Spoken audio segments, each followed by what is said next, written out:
All right. Hello, everyone. Welcome. First, I'd like to ask everyone to turn their cameras off for now. You'll have a chance to turn your cameras back on at the end of today's session during the Q&A. So for now, please all participants turn your cameras off. Thank you. All right, with that, let's get things underway. Hello again. My name is Liam Esposito. I'll do a quick round of introductions to who the other beautiful people are on the screen with us today as we begin our session. First up, we have Najma from Dawn. Hi there. Next up, we have Erin, one of our deaf interpreters today. Hi there. Then we have Esther, another deaf interpreter. Jen Bold, one of our hearing interpreters. Stacy Storm, another hearing interpreter. And Nancy Smith, the center director. And Charity Hope, assistant director. And Amber, a team member of Deaf Action and Deaf Hope. All right. So we thought we would start by showing the participants, everyone who's on behind the scenes today. Some of us are going to turn our cameras off. So could all of the, Sue, hi, good to see you.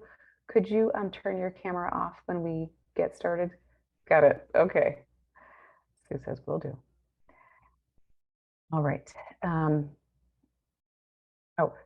We also have captioning enabled. So if you would like to read the captions, that is available.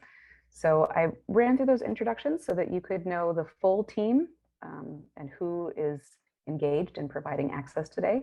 So there are 4 interpreters that you were just introduced to. They are going to go off camera and will interpret from ASL to English from off camera.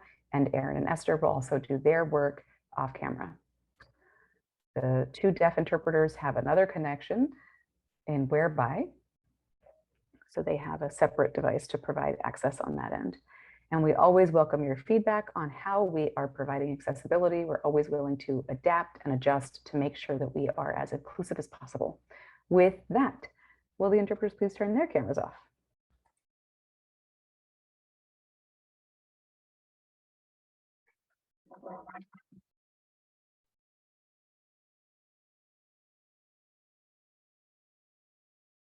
Okay, so now let's start with Amber and Najma opening things up. Najma, would you like to go first? How about you, Amber? Okay, I'll get us started. Hi, everyone. I'm Amber. Pleasure to be here with all of you today. So nice to reconnect with each of you. I'd like to first open with taking a deep breath, asking us to all take a moment to be present, to connect with ourselves as we connect with each other, to take a moment and focus on being in this meeting, because I know that we're in a lot of meetings throughout the day, many of which are on our screens in Zoom. So let's all take a moment to connect and settle in. I feel really connected with each of you on this Monday morning, approaching midday for some of you. I'd also like to do a very brief land acknowledgement. I'd like to honor the fact that I am calling in from native land, as are others in the Zoom as well. We are all calling in from land that belong to Native Americans, and I would like to acknowledge that history of Indigenous folks and the ways in which they have gone through pain, suffering, and harm as their lands were claimed. I'd like to post a link for further information in chat. I'd encourage each of you to look at this website to understand more about the history of the tribes in your area and the names of those tribes. The area that I'm calling in from was populated by the Ohlone tribe, one of many. So again, I'd like to acknowledge this history of our country.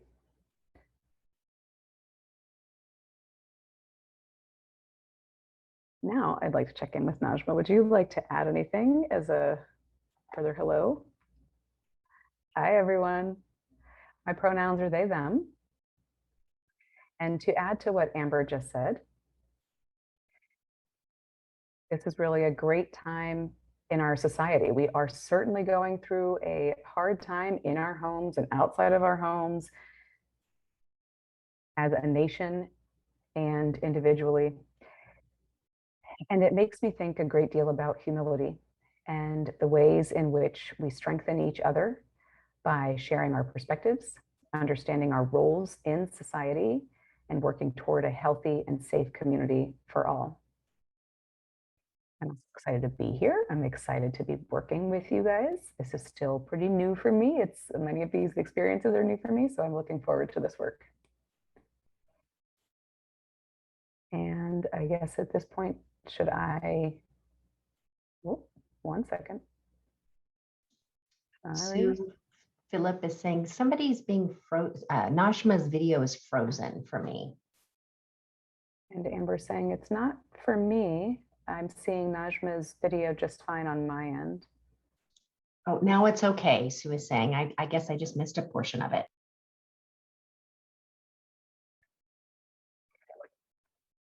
Okay, should I go back to some of what I just said? I'm happy to restate.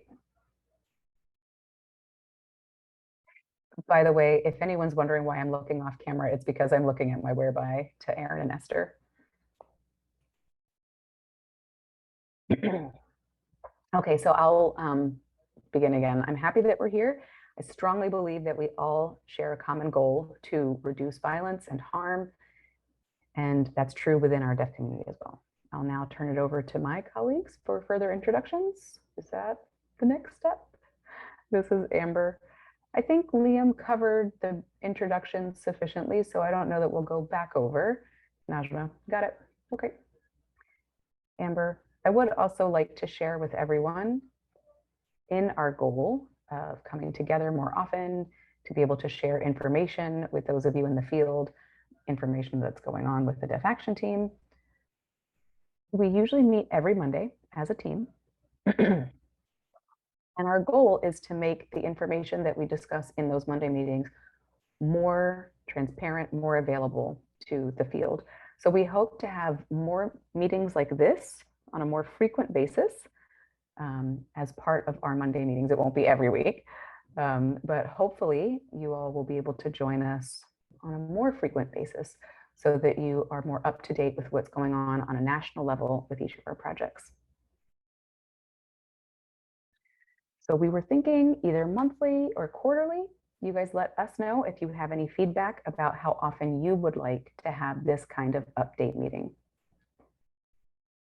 For today, we're going to focus on a couple of things. First, we'll talk about updates regarding the Deaf Action Team. We'll talk about our learning engagements as part of that. We'll also share some updates around OVW, their budget, their leadership, et cetera. We'll also share some updates around VERA, and specifically the program called CVS, the Center for Victimization and Safety. I think with that, I'll turn it back over to Liam. Great. This is Liam. I also would like to add that we're sending our thoughts and prayers and love to the folks in the South, particularly in Louisiana, Mississippi, and Alabama, who have been hit very hard by Hurricane Ida.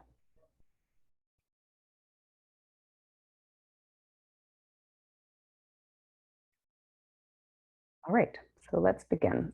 Adding to what Amber just shared, part of our goal in today's session is to be more open with the field so that folks can see what the Deaf Action Team looks like in action, to see what it is that we talk about, what it is that we do, what it is that our work actually looks like. So this is your chance to take a behind the scenes look, and we'd also welcome your input on how to best share information and engage with the field and support each other and all as we support all survivors.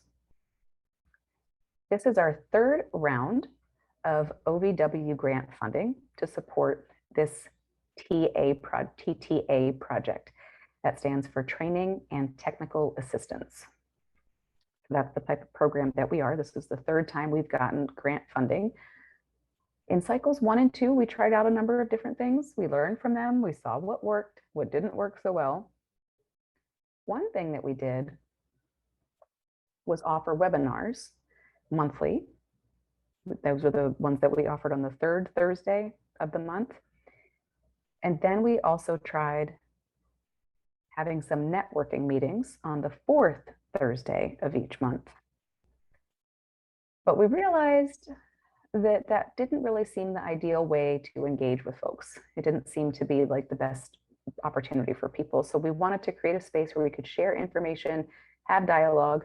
So we decided in this third round, we would try a different format. And again, we are still open to your feedback. We're still open to new ideas.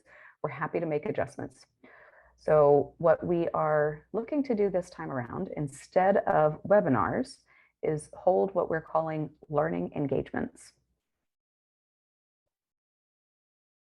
These learning engagements will be a little longer, a little more intensive, and they'll serve as an opportunity for us to have discussion at the same time, as opposed to each of us watching it at different times independently.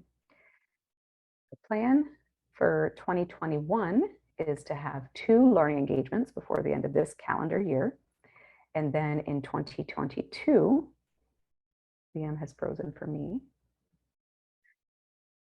There was a gap where I saw the next line was that it would be quarterly, but again, we are open to your feedback.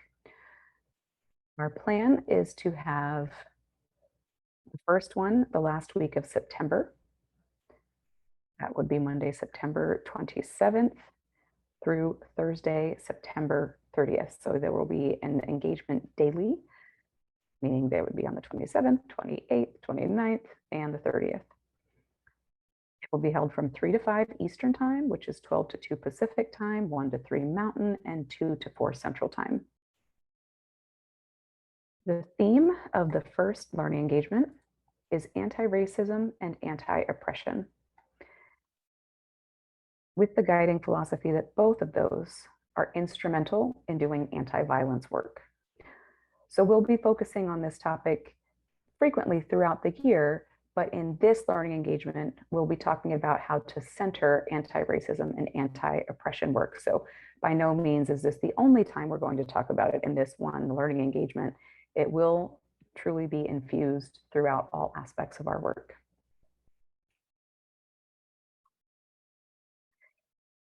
So across the 4 days that I just mentioned to you, the format will be as follows. The first 2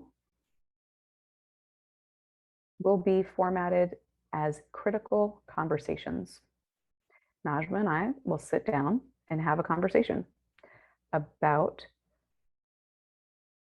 anti-racism and anti-oppression, defining them and why that framing is so important and so integral to anti-violence work and how they relate to anti-violence, how we participate in that, how do we infuse it in our work, and how does that help us to serve our communities? How does that help us to uplift deaf survivors? Those 2 critical conversations will be more broadly, we'll talk about anti-racism and anti-oppression more broadly. In the second session, we'll also have a discussion specific to deaf community accountability, the wheel and the model.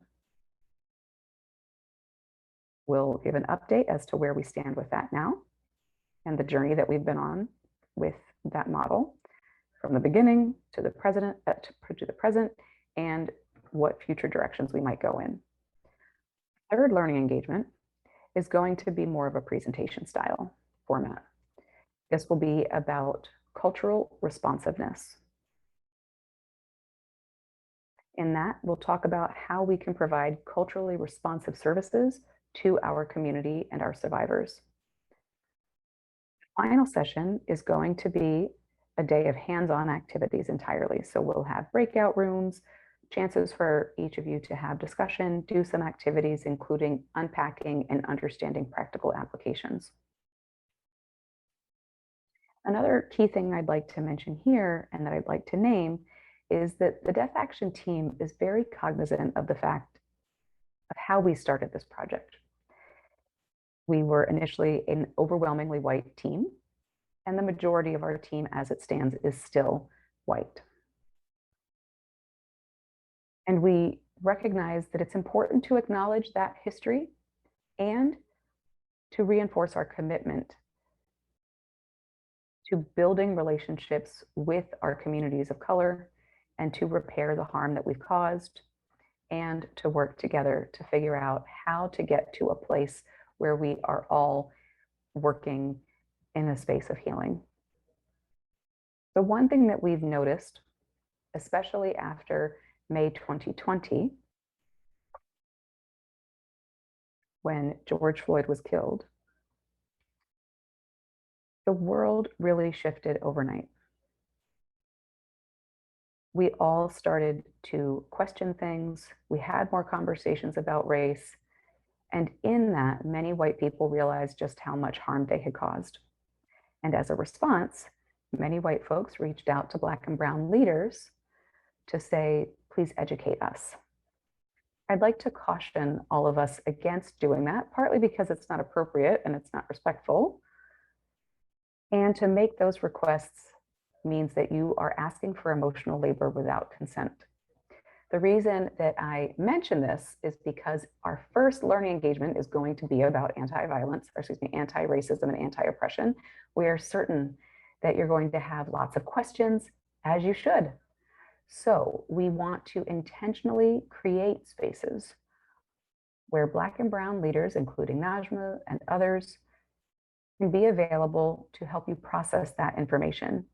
They will be available at dedicated times, but please don't reach out just at any time. We will schedule office hours. You can see when the dates and times are that we are available, both emotionally and mentally available to have those conversations and to provide the support and guidance needed. So Najma will have dedicated office hours. I will also have office hours. And our goal is to make sure that support is available to you in different ways. So we'll talk more about that during the learning engagement, but what we wanted to do was mention it now so that you would be prepared and also so that you would have it in the back of your mind for any sort of anti-racism work. Be mindful of how we approach our colleagues in the field, particularly Black and brown folks in leadership. Please do be mindful of the ways in which our whiteness shows up. In addition, at that learning engagement, we'll provide resources to a good deal of information that you can use at a later time.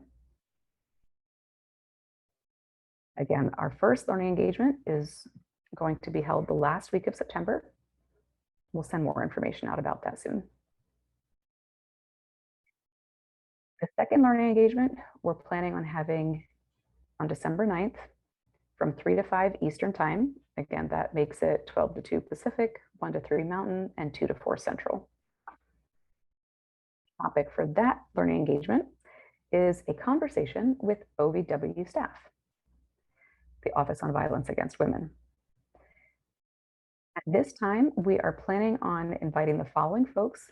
Now by December, this may change, but at the moment, we are planning on having Amy Loader with us, who is an associate director at OVW. She actually used to run the disability grant program. And she has been very supportive of the underserved programs as well. And she has since been promoted to associate director, where she oversees a number of programs, including Deaf Action. So Amy is our Deaf Action grant manager. We essentially report to her to get approval. She reviews our materials, et cetera. The second person that we plan on meeting with is Sylvia Pauling. She's been with OVW for, I should add, Amy's been with OVW for about 20 years. The second person is Sylvia Pauling, who's the disability grant manager, grant program manager. She oversees all of the folks who get grant funding for programs that serve people with disabilities. So she's the point of contact and lead for that program. I want to say that she's been with OVW for 5 or 6 years now. The third person is Kara Moeller. She is responsible for the underserved grants. So she's the program manager for the underserved programs. She used to focus on the rural grant program and then has recently moved over to the underserved program. Want to say that she has been with OVW for about 12 or 13 years.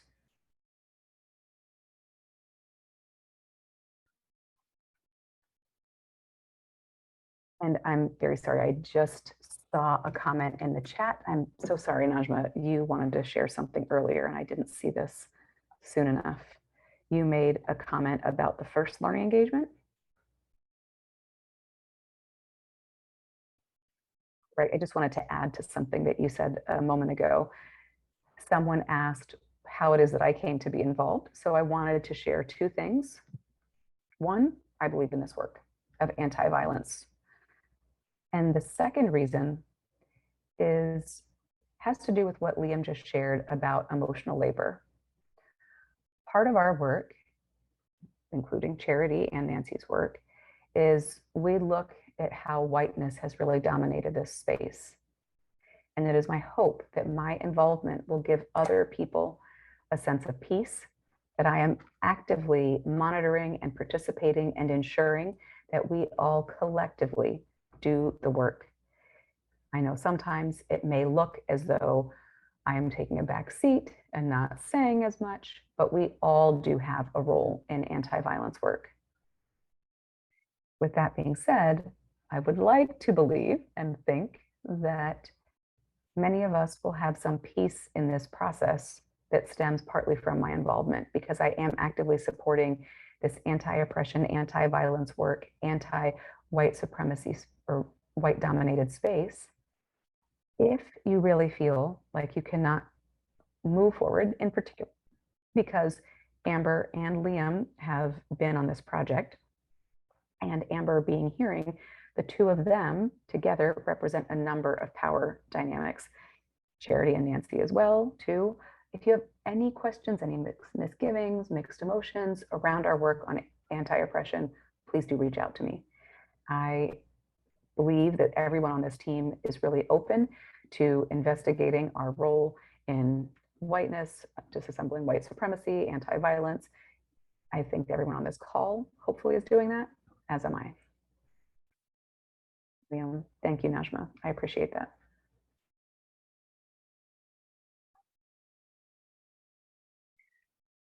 So going back to the session that we'll have with OVW, part of why we decided to have those be the topics of the first two learning engagements is really as a response to the frequently asked questions or the requests that we get from folks in the field doing anti-violence work. A number of you have asked about OVW and wanting to understand more what the structure is of the organization. You want to have more access to OVW than you currently have. So we wanted to make sure that we created a space where everyone could make that connection and have this open conversation with OVW. The representatives of the office are happy to engage with each of you, and that will continue after that December 9th learning engagement. They do truly want people to feel like they can reach out, ask questions, and have conversations, because their goal also is to help support and build capacity for our programs. Well, with that being said, I would now like to get any of your questions, comments that you would like to ask OVW. We will assemble those questions in advance and we'll send them over to OVW so that they can prepare to give the information that you all want to know. So please do share your questions, whatever it is that you would like to have OVW answer or talk about. We'll also structure some time within that learning engagement for there to be an open Q&A session as well. So it won't only be the prepared questions, but it would be greatly helpful if you could send your questions in advance. Amber or I will email you to prompt you to send those questions. Now, there are some topics that we can imagine would be helpful. So for example, we imagine that OVW talking about their structure would be helpful so that everyone can understand how they operate, how decisions are made, what their processes are, et cetera. They may also share some of their experience working with deaf anti-violence programs and talk about what we can do as a mutual exchange to support each other.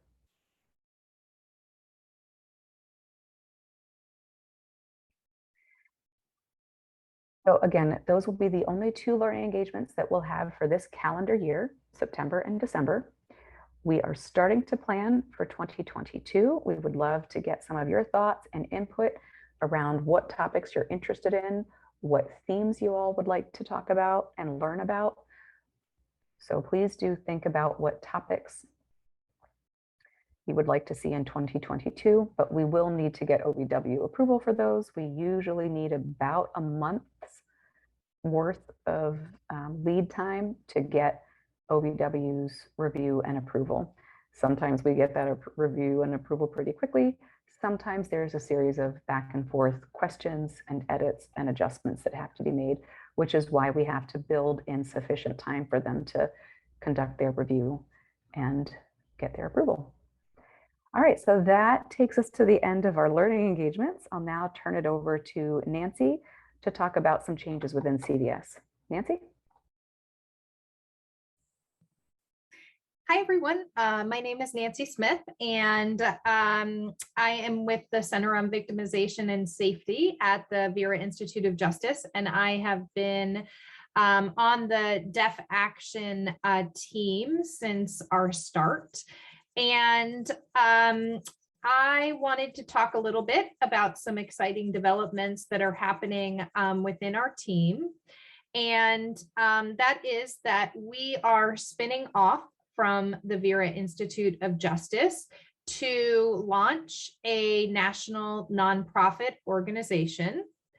And for those of you who were at our last town hall, we shared this news then. And since then, we have been working on creating that new nonprofit. We are currently a department within Vera. And I have been with Vera for 18 years, and Vera has been a tremendous place for us to really grow the work that we do to address violence and trauma and inequities in the lives of people with disabilities and deaf people. And throughout the years, our work has really grown. And we feel that we can have a greater impact by doing this work as an independent organization.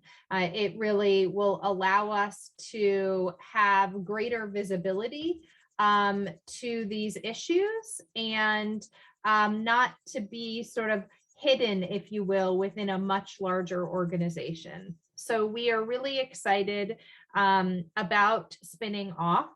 Our goal is to create and launch this new organization by June of 2022. So that's 10 months away. And when we launch the new organization, we will have a new name. And we are all very excited about having a name that truly reflects the work that we do and the communities that are at the center of the work that we do and the values that drive our work. And we are in the process, we have started the process of creating a name for the new organization. And you know, as Liam shared a little bit about Deaf Action and Deaf Action's whiteness, I also want to share that the Center on Victimization and Safety has also been predominantly white. And in addition, it is a hearing organization. Vera is a hearing organization, and the Center on Victimization and Safety has been predominantly hearing as well. And, you know, we know that in centering whiteness and in centering hearing culture, that causes harm. And we are committed in our spinoff process, as we launch this new organization, to really disrupt that legacy and to have the organization be defined and be shaped by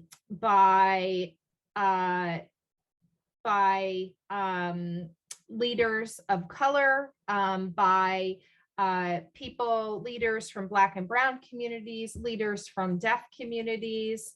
And so we have an intentional commitment to build relationships with those leaders and to really create a spin-off process that truly engages those leaders in our process. So for our naming, as I said, we've started the process. And one of the things that we did is we created a working group of people who are meeting on a regular basis to help us pick that name.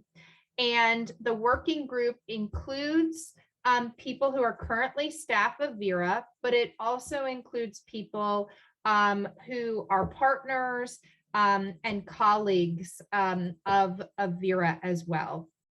So to name who is on our working group, we have Najma on our working group, as well as Aracelia Aguilar from Deaf Hope. And then we have Liam as well, serves on our working group. And then we have a number of other staff members from our current team. Olga Trujillo, Sandra Harrell, Charity Hope, who is on this call, Caitlin Call, and Rada Aris Diaz. And we have contracted with a firm that specializes in communications for nonprofit organizations. Their name is Big Duck, and they have named many organizations. And we have contracted with them to help have them guide us through a naming process. And we are in the midst of that process. And it really has involved having us as a group identify the concepts that we want to communicate about our work and who we are and our values in the name. And then the Big Duck team really puts together some draft names that really aren't meant to be the sort of end all be all names per se, but it's more to give us something concrete to react to so we can better name what we want in a name and what we don't want in a name. And that is the process that we've gone through so far. And it's been helpful for us to give a lot of feedback to the Big Duck team. They are now in the process of taking all of what they have learned from us in terms of what we're looking for in a name. And they are identifying potential names, and then they go through a pretty intensive process of making sure that that name isn't taken by someone else, or that it isn't too close to a name that another nonprofit organization has. And we have another meeting, I believe on September 9th, where they will present a list of names for us. And the hope is that we will have a handful of names, 2 or 3 names that we feel really represent who we are. And we want to then take those back to communities that are really important to our work, which would include everyone on this call, to give feedback and to help us pick the final name. So we're excited to be able to engage all of deaf advocacy programs in that process, as well as some of our other stakeholder groups. And the hope is that we would have a name selected by the end of September. And the reason we have a priority on the name is because it's necessary for us to submit all of the paperwork to the IRS that we need to get a 501c3 certification. So that's where we are with that process.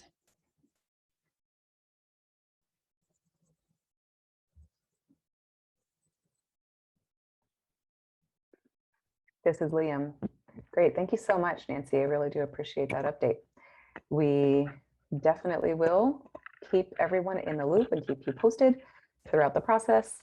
Because I remember that many of you were with us actually back when we had that open session where Nancy shared with everyone here about the spinoff.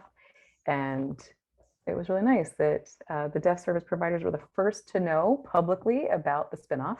So thank you, Nancy and Charity, and all of the folks at Vera who have been working on this. Thank you for your efforts to maintain transparency and inclusiveness with the deaf community. As Amber said in their opening, we might have these sessions either monthly or quarterly, depending on your feedback. We also will definitely create another meeting for you all to join when we have an update about the name and any other major updates about the spinoff, because we really do want your input and your involvement. Thank you again, Nancy. Next, I'd like to ask Charity to share some updates around the VSL, the virtual service line, and its budget. Could you also offer a quick review of the history behind the virtual service line? Charity, oh, and hang on, let's wait for the interpreter. There we go. Charity? Absolutely. Thank you, Liam. Hello, everyone. It was lovely seeing everyone's little videos pop up in the beginning so I could put faces with names. My name is Charity Hope. I am the Deputy Director at the Center on Victimization and Safety at Vera. I have been part of the Deaf Action Project from the beginning as well, working closely with Najma now, Liam and Amber and Nancy, of course. And so I'm just going to provide a quick update on the National Deaf Virtual Service Line. We kind of just call it different things sometimes, but in short, we call it the VSL, the Virtual Service Line. So just a little bit of background. A few years ago, Vera worked with the Office on Violence Against Women to sort of assess the unmet need within deaf, domestic, and sexual violence services. This was led by, at the time, a staff member of ours, Roberta Eaton, who now works with Najma over at Dawn. Roberta, we held a couple of listening sessions. She did extensive research sort of on the unmet need within deaf, domestic, and sexual violence services. And sort of we came up with a plan to share with OVW based on all of the deaf programs input on sort of how to address this tremendous unmet need. And this plan included, first and foremost, creating a national virtual service line to sort of get some immediate access for deaf victims throughout the country. It also had some components involving regional victim services hub to try to expand in-person services for deaf, domestic, and sexual violence victims, and had a couple of other components. So working with Roberta, we created this plan. We submitted it to OVW. And since that time, OVW, with the current administration, with President Biden's administration, was able to get a $10 million request in the president's fiscal year 2022 budget to get this funded. So what happens next is that the president's request goes to Congress, and then the House and the Senate sort of, negotiate back and forth about how much will actually be funded. Where it currently stands, the last update we had was that 10 million had been reduced down to 5 million, which is still a tremendous amount of money, but it's still not, the negotiation is still not over. So at this time, it's still in flux. House and Senate are still negotiating over the president's budget request, and likely we're hoping that this will be funded. The virtual service line will eventually be funded for anywhere between $5 and $10 million. So it'll go through sort of this negotiation process. They'll have a final amount.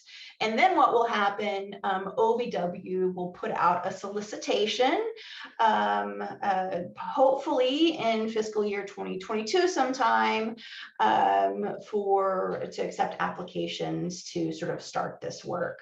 We don't know exactly the time frame. We don't know the amount quite yet, but we're still, very much excited to see that this negotiation process is taking place, and hopefully the virtual service line will be funded at anywhere from $5 to $10 million. So stay tuned for more information as the president's fiscal year 2022 budget is finalized through Congress.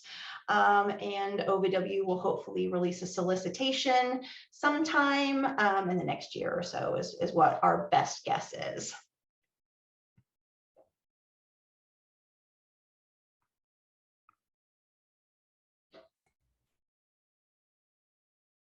Great, thank you, Charity, for that detailed description. Just wanted to share with folks that in this phase, where Roberta, Charity, and Nancy led that part with the listening sessions, we found that 75% of the country, geographically, 75% of our nation, out of the entire country being 100, 75% do not have services by deaf service providers.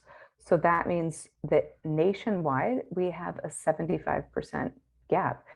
And that's something that hearing survivors don't face, because there are services for hearing people throughout the country.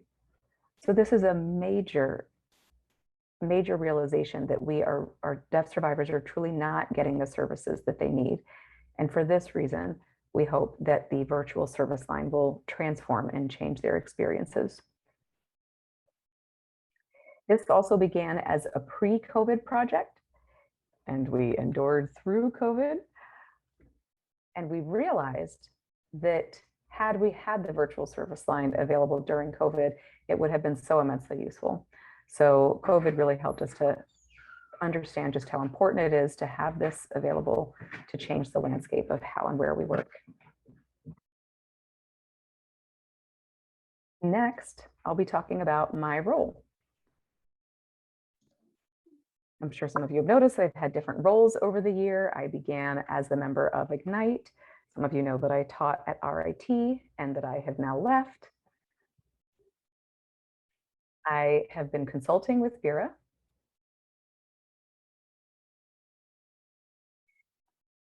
Stacy is letting Liam know that his video is freezing a good deal, and Liam is saying, "Ooh, I expected my internet to be okay." Am I still freezing intermittently? And Charity and Stacy are seeing gaps. I'm not sure what to do. Amber is suggesting maybe we'll move on to Nancy's part and then we can come back to you, Liam. Liam, or someone else can talk about my new role. Amber, no. This is Amber. Maybe we can just move to the next agenda item and we can have Nancy talk more about OVW and the acting director. So that way it'll give you a moment, Liam, if you need to make any adjustments to your internet. And then we can also allow people to repin if needed.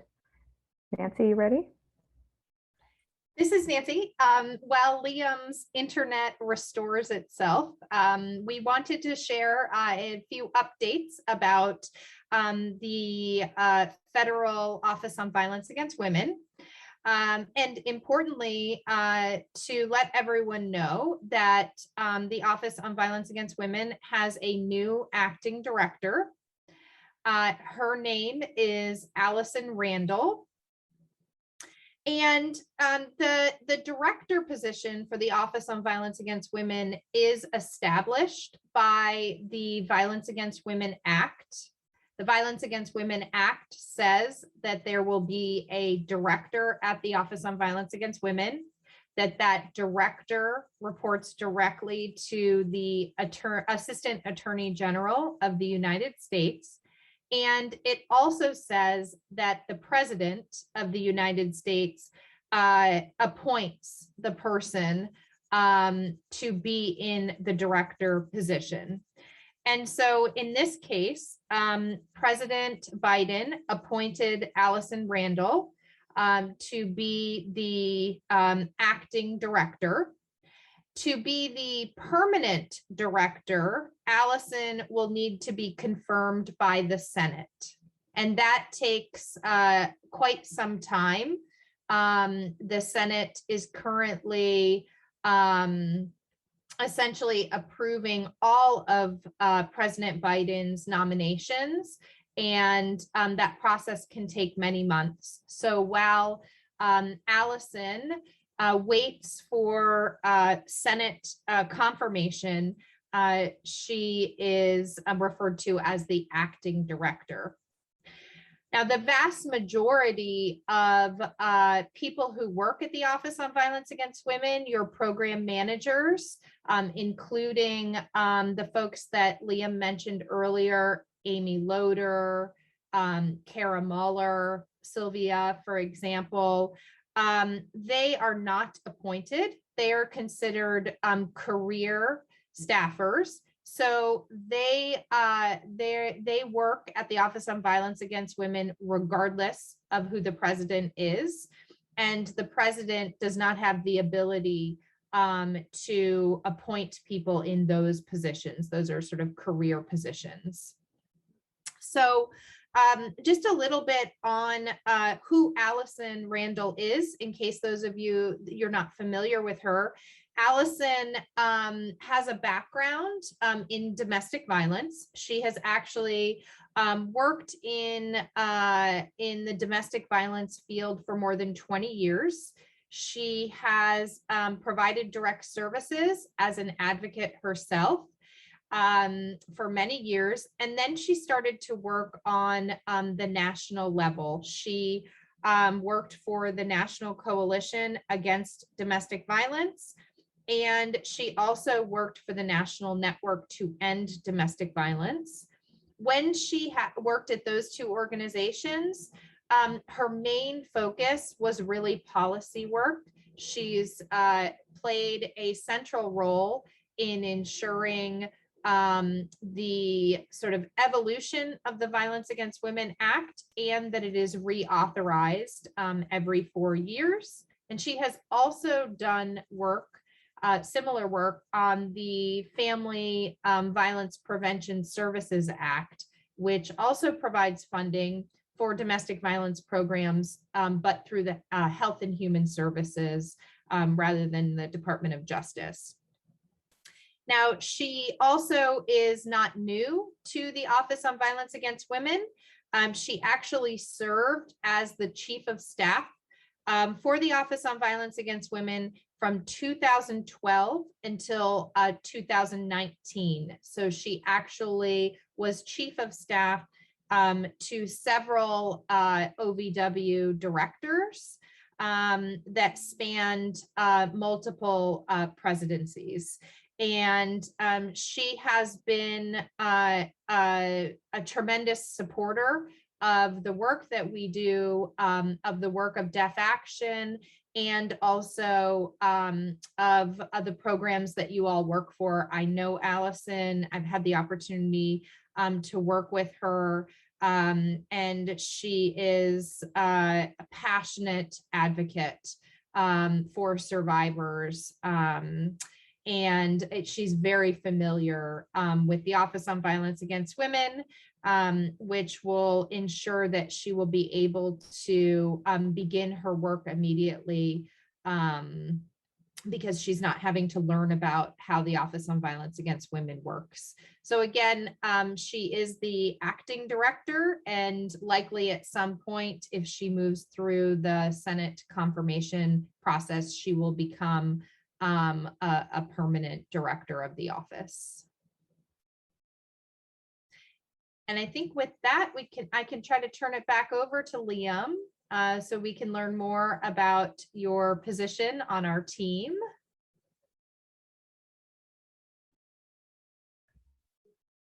All right, hello again. Is my video clearer now? Am I still freezing, or am I still freezing intermittently? My internet service was like 100 Mbps earlier. I don't actually really know what that means. I'm just saying the number that I saw. And I looked and saw an option for 800 Mbps, and I just paid $100 extra a month to do that. So it seems like I should be better.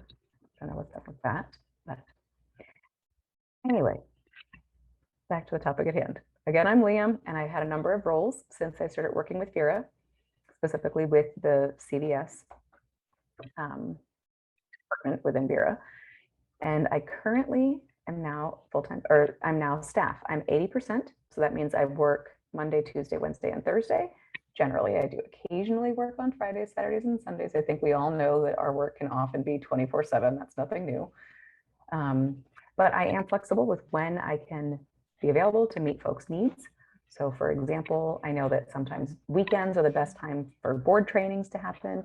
So feel free to reach out at any time, Monday through Friday for the moment. And if needed, we can schedule things outside of that. I was brought on board to support this DEF-TA program, or to support the DEF-TA programs, and to support the CVS spinoff. So I'll be working with Charity, Nancy, and the team to support that spinoff process and get ourselves ready for June 2022. At some point, I'll also start supporting fundraising efforts, because part of the spinoff work means that we have to figure out ways to get funding to make sure that we can sustain a new organization. Oh, thank you, Amber, for sharing my email. That's in the chat for anyone who would like to email me, lesposito@vera.org. So another thing, I'm really excited to work with other folks within CVS to provide support on policies that relate to things like VAWA and other things. So I'll be working with Olga and Nancy in particular. There are also other team members that work on decarceration, and I'm excited to be able to support those efforts as well. So that's my role in a nutshell. It is still evolving, but overall, that's what my current duties involve. I really am, that's what my current duties involve. I really am excited to be an official part of the Vera family. And I feel like those of you who have been in the field are also an extended family. So again, that's my role, and I'm excited. Thank you to Vera for that opportunity, and thank you to my friends and colleagues in the field for your continued support. All right, so that actually concludes our prepared agenda. I would like to first check in with the rest of the team, Najma, Amber, Charity, and Nancy. Anything else that any of you would like to add before we open the floor to Q&A for our participants to come on camera and ask questions or make comments?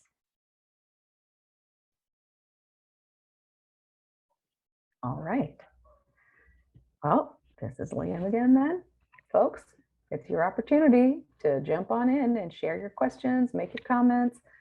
What we would like to do for accessibility purposes is just have one person come on camera at a time, not have each of you, because that would make all the thumbnails so small, we would need a magnifying glass. So if you do have a question or comment, then just turn your video on. Who would like to go first? Like a game show host. Who was it that used to say, come on down? Whoever it was, come on down. Come on up on screen. Bob Barker, right. The Price is Right. That's right. Okay. Charity. No? Araceli. Hello, yes. So for the first question, can we know who the OVW staff is who will be there on December 9th for that meeting? Just who will be there? Yes, great question, Araceli. So at this time, we have tentatively confirmed 3 people. Of course, by December, that could change. We might add someone or perhaps remove someone, but we definitely have Amy Loader, confirmed. She is the Associate Director or an Associate Director of OVW. She's also our Deaf Action Grant Manager. We also have Sylvia Pauling, confirmed. She is the Program Manager for Disability Grants. And we have Kara Moeller, confirmed, who is the Underserved Grant Program Manager. Now, if you're wondering why we chose those three and not the many other folks that work at OVW, the thinking was that for this particular purpose, what we want is for all of you to have access to those who have the most knowledge and experience in working with deaf anti-violence programs, with the understanding that we are eligible, of course, for any OVW, well, almost any OVW grant, there, as they have a number of grant programs. But the deaf community-based anti-violence programs and services are often funded by way of the underserved program or the disability grant program. We know that some of you also get funding through the rural grants program. Some of you get it through sexual assault funding. I believe ADWAS might get some transitional housing grant as well. And then some also get grants that focus on college campuses. Oh, I see a comment from Brittany in the chat that she missed Aracelia's question, that you weren't able to pin her. Aracelia asked if we could share who would be representing OVW at the December 9th meeting. So that was the question that Aracelia asked. And just to reiterate, at the moment, we have Amy Loader, the Associate Director or an Associate Director of OVW, confirmed, Sylvia Pauling, the Disability Grant Program Manager, and Kara Moeller, the Underserved Grant Program Manager. So those are the three people that we have confirmed at the moment, but by December, we might add or subtract a few. But for the moment, we have them confirmed because they have a good deal of experience working with a number of us. Also, in our conversations with OVW, they shared that they have a number of other folks in other roles that focus on different parts or components of EVW. As one example,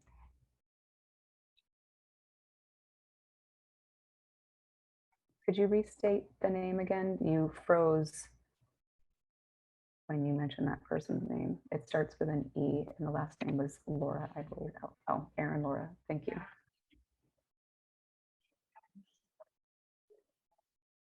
Aaron is responsible for a lot of the financial aspects of grant programs. So there certainly are a number of you out there that could be working with Aaron, and there are others that work in OVW that support various components of the grant programs. So again, this is intended to be an initial conversation. By no means is it meant to be the only conversation. This is an introduction to make sure that OVW is seen as a place that you can reach out to for support. We have another question.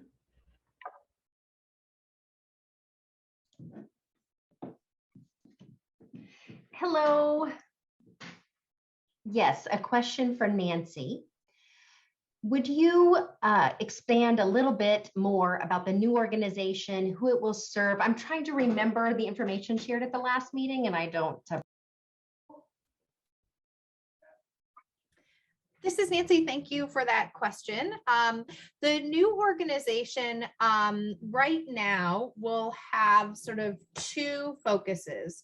The first will continue to do the work we have been doing, which is around addressing violence and really unaddressed trauma that people with disabilities and deaf people are experiencing. So through that work, we really hope to really transform how healing services are provided, and to ensure that people with disabilities and deaf people are at the center of how healing services are offered. And then we hope also to expand into a second area, which is to address the many harms and inequities that people with disabilities and deaf people experience at every point in the criminal justice system. So recognizing how much police violence and brutality and murder that people with disabilities and deaf people experience, recognizing high arrest rates, high rates of incarceration that these communities also experience. And so we're really looking at being able to provide work that is very much survivor-centered, that is centering people with disabilities and deaf communities, and at the same time, really centering people who with disabilities and deaf people who are system impacted. So who are experiencing interactions with the justice system and the criminal legal system, and ensuring that we really have alternatives that are fair, that are community driven, that are equitable, and really reducing those disparities that we know are taking place within the civil legal system.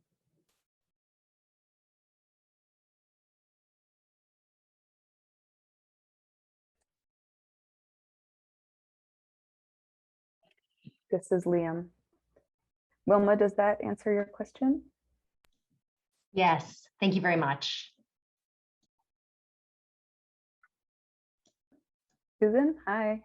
Hello. Yes. Question again for Nancy and anybody else. It's so exciting to hear about the spinoff and knowing that you're going to be on your own. I'm excited to see what the names are that you come up with.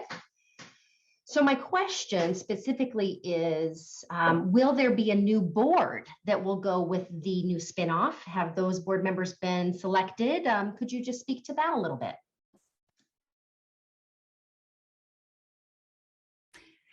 This is Nancy. Thank you so much for that question. And there will be a board of directors for the new organization, and the process of designing the board in terms of how many people will be on the board, the positions of the board, the expertise of people on the board. We have not started that process yet. That will be something that we will probably begin late in the fall. And obviously it's incredibly important that we design a board that can really support the mission and that really centers the communities of this organization. So that will be an utmost of priority, but we have not started the process yet.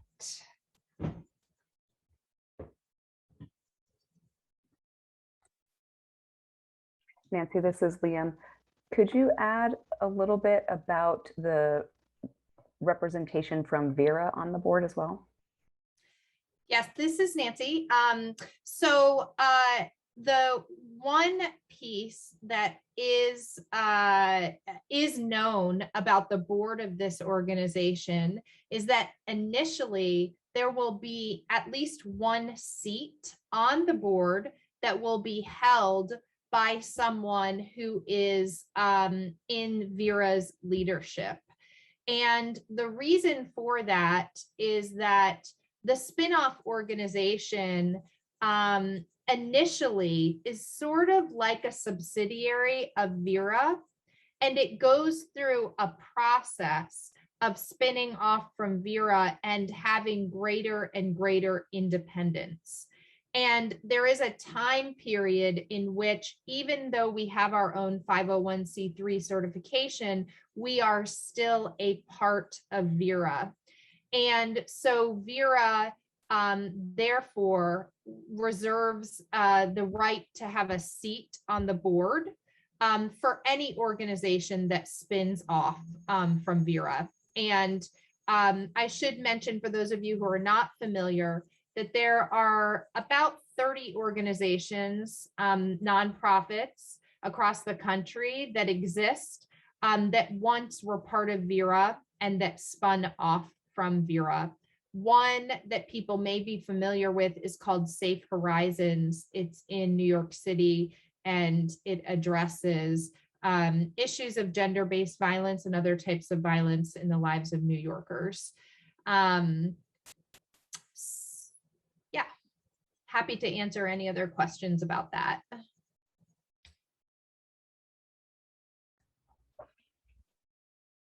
Thank you, Nancy. This is Liam. Great, thanks again, Nancy. Any other questions?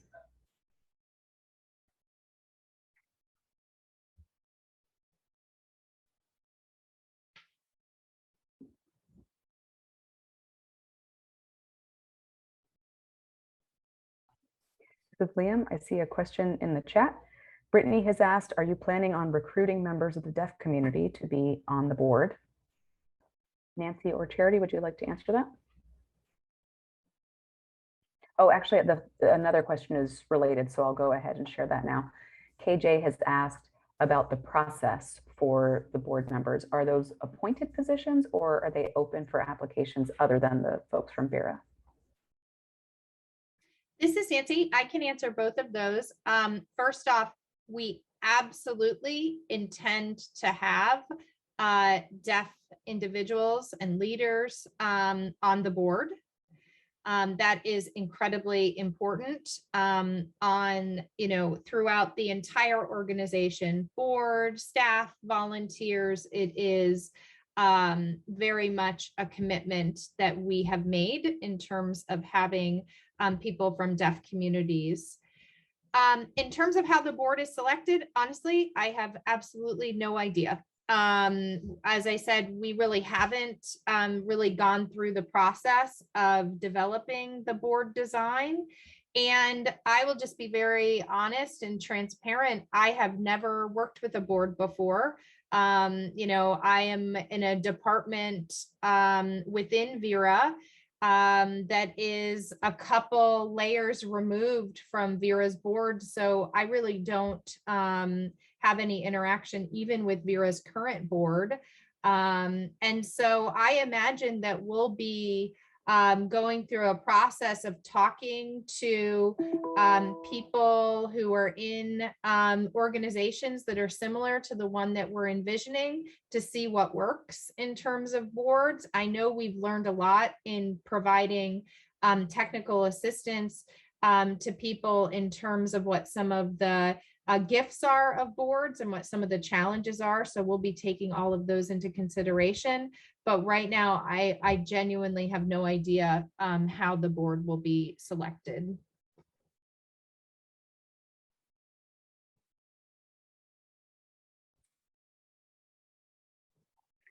This is Liam. Thank you for that. And again, once we are committed overall to keeping the lines of communication open and to sharing updates as they come about. So when we have answers to questions like those, we certainly will be sure to get that out to you. Okay, any other questions or comments?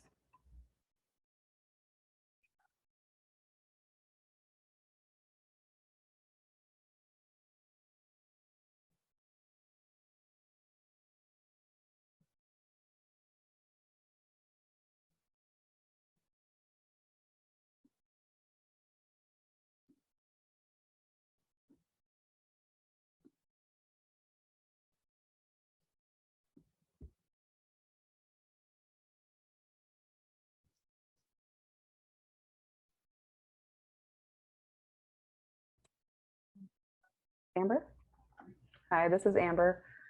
So while you're thinking of more questions or comments, I thought I would also share that I wanted to thank everyone who took the opportunity to meet with me and Najma when we were doing our listening sessions or our listening tour with folks across all of the advocates.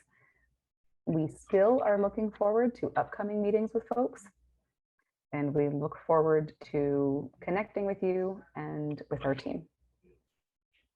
So you should already have our email addresses and the link to be able to make an appointment with me or Najma.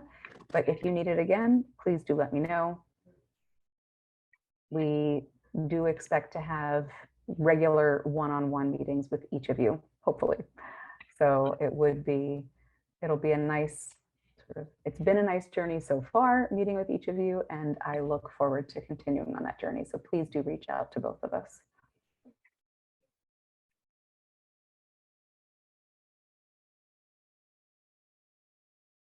This is Liam. All right, so out of curiosity,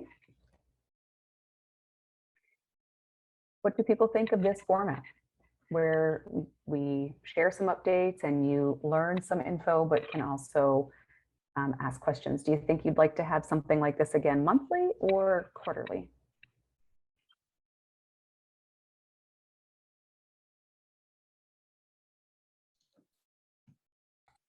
Sue, hi. Yeah, I had some technical issues, so I missed some portions of today's session. But this most recent question, I think with the new happenings, I'm not 100% sure what's happening with Deaf Action. I will get that information later. But in regards to the new spin-off, I don't think it would be a good idea to wait too long. You know, if you wait 3 months, for example, a lot could happen. So I think starting off with more often meetings, maybe monthly is too quickly, but perhaps in a couple of months, you can, give us information. And then as things become more stable or people become more informed, you could lessen that. But if you wait too long, I think the amount of information would be too dense. So those are my thoughts anyway.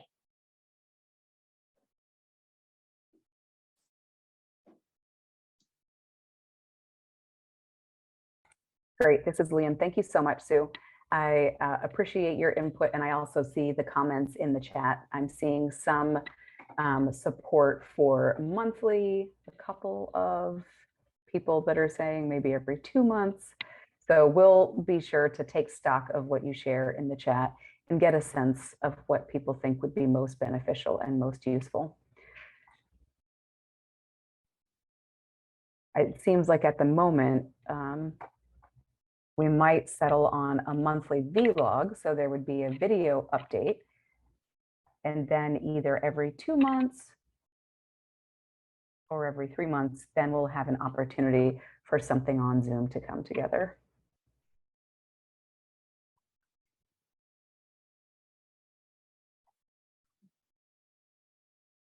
Okay, so again, I'm seeing comments in the chat where there is support for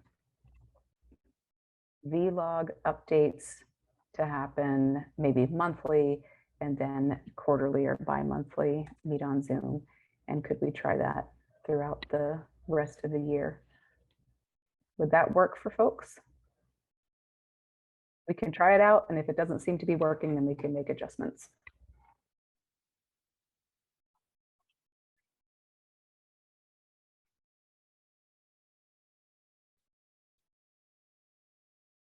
All right, Najma, did you want to say anything?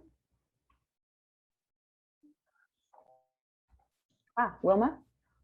Yeah, hi. Question around advocacy training. Any updates on that? I know there's been some interest, but I've been kind of watching for updates, just information. So there's my question. All right, Amber, how about you take that? You're sort of the training lead coordinator person. Hi, this is Amber. Sure, happy to answer that one. So you may have seen in the recent email that I sent out that I shared that we are launching our online virtual advocate training that is focused on deaf and ASL using providers. It is self-paced, which means you can start and end at whatever time works for you, and you can move along at a time that works for you. We offer opportunities for check-ins and supports along the way. And if the timing works out, we'll have opportunities for group discussion, sort of like what we're doing today. At the moment, we do have a small group of people who are going through it at the same time, so they'll have opportunities for discussion. But we're asking that people not share the link widely, that instead you contact me. If there's someone that you know of who's interested in taking the course, please just send them my way. Feel free to give them my email address and have them connect with me. And then I can talk to them more about the training. The reason that we're asking for the referrals to be done this way is because we would like a chance to provide some context to the training. We don't want someone to go through it entirely alone without having that support, because this is not intended to replace a certification or a certificate. It's intended to complement a state certification. So for that reason, we wanted to make sure that any volunteer, staff, advocate, et cetera, has a fuller sense of the context of the training by connecting with our team before they start to go through it. So that's the reason that we aren't making this openly available to anyone and everyone. But please do feel free to refer people to me, share my email address. I'm more than happy to make sure that they gain access to the training. Any other questions about that? Yes, thank you. Or thank you. No, thank you. That helped clarify things. This is Liam. I just saw a comment in the chat from Natalie. Do you have any goals to start up the in-person training sometime in the future, maybe a year or two from now? Natalie, that's a great question. Honestly, and unfortunately, due to the Delta variant and the current shift in the coronavirus pandemic, we are holding off on making set plans. And I can't answer for everyone on the team. Nancy, Charity, tell me if I'm wrong, but my sense is we are not planning on anything in person until maybe the end of 2022. But we're thinking that things like that might even shift into 2023. Anything to add on that, Nancy or Charity?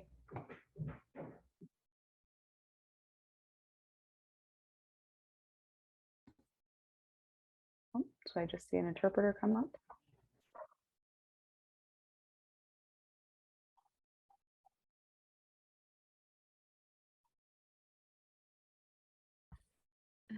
Stacy, did you want to add anything, Nancy or Charity?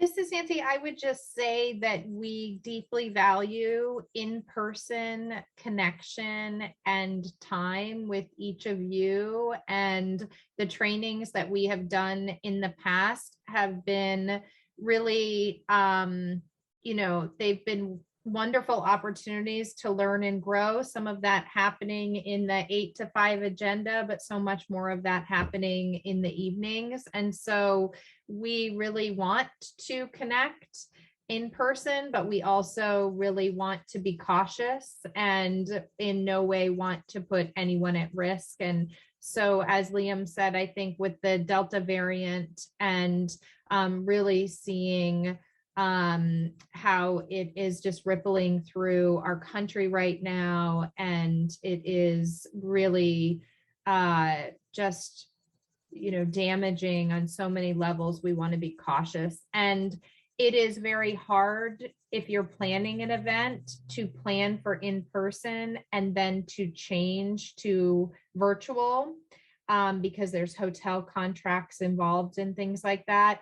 So we generally are not looking to plan any in-person events until, I would say the end of 2022 would be when we might be revisiting in-person events, but it could be later, just to kind of waiting to see what happens with the variants and also vaccinations.